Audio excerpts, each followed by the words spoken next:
I thought I'd give you a tour on how I update my news every day. So, first thing in the morning, I turn on YouTube, and the first few videos are usually videos that I frequently, or channels I frequently watch.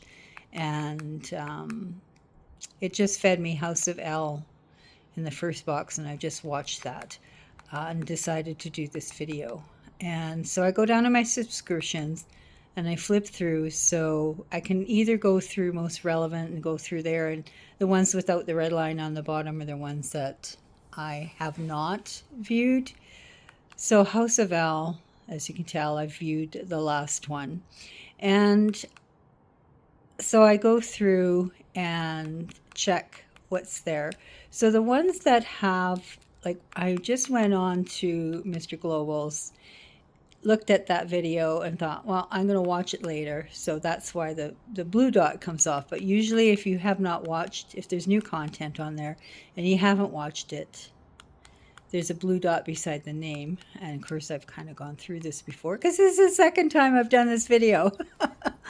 So there is a lot of political content there, yes, because I want to get a rounded perspective from Canada creators that are not paid by corporate media or US interests.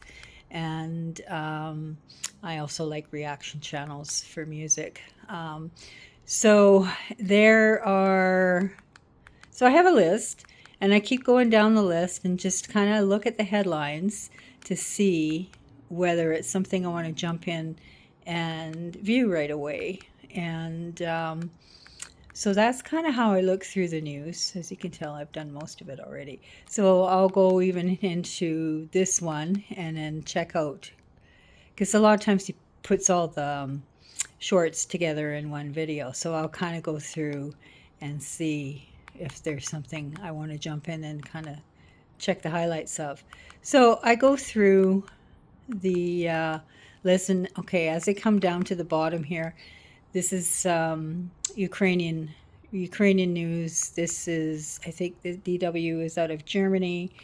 EU debates. So I'm getting Asian news and Mexican news, and I'm getting world news from world media that is not getting reported in North American media.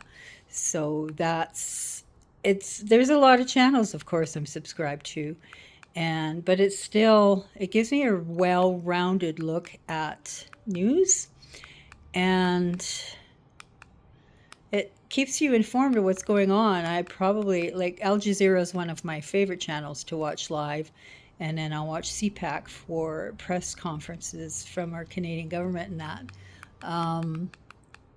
So yeah, and then a lot of times once I've gone flipped through there and watched a couple videos, then I go back up here, and then if there is a new video, it'll feed me usually right at the top, and then it also gives me other stuff that based on some of the stuff that I've watched. Yes, I get a lot of reaction videos, and then recently uploaded. So we've got those, and then you just get a better perspective and a rounded perspective than what you get. Not necessarily perspective is one thing, but the what do you call it?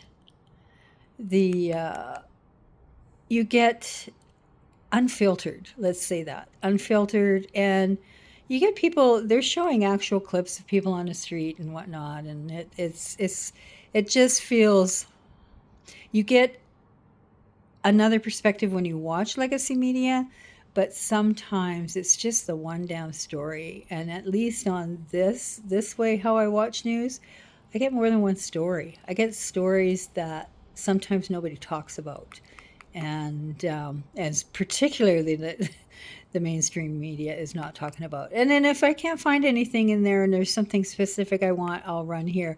I don't subscribe to MSNBC, but I love Rachel Maddow, so I'll go in and watch the Rachel Maddow clips. And a lot of times in my home feed, I can't without having to go hunt down the side and look for Al Jazeera, I will I will go in and to the search, and it usually feeds it to me as an option for live, so that I can jump in and go live on that. So that's how I search and stay updated every morning in my news. And then you can go to the news section, but I never usually do because this is usually mainstream, and although not all of it, Ryan Jesperson he's a radio talk host, and he has some interesting content. And so yeah, and I'll do that couple of times a day, usually first thing in the morning, and then I'll do a little bit at night. I don't necessarily go through and watch every video because, time. But if there is something that jumps out, and a lot of times you see stuff that jumps out that you want to stay on top of. So that's how I watch news. And I thought I'd let you know that because I think it's quite important, especially after watching this morning's House of Al, where she says YouTube is actually, and it's not just her, she's noticing it now, but I noticed David Pakman, I noticed other people talking about them being suppressed, or at least they think they're being suppressed, or they think that they're not, their videos are not showing like they used to. So clearly the algorithms are all switching around, but that's why Europe is fastly decentering from US tech. Now, speaking of US tech, that is why she is my go-to, because she talks about how companies are ditching US tech. So she's got a playlist in her channel about how Europe is madly creating new technology to replace US tech. So anyway, that's my news brief, and that works for me. And I can do it on my phone or I've got two TVs. I can do it on my other TV too, but I do it on this one because I can sit here in the morning, have my coffee, and look out the window. So yeah, so that's where we are, and have a good morning.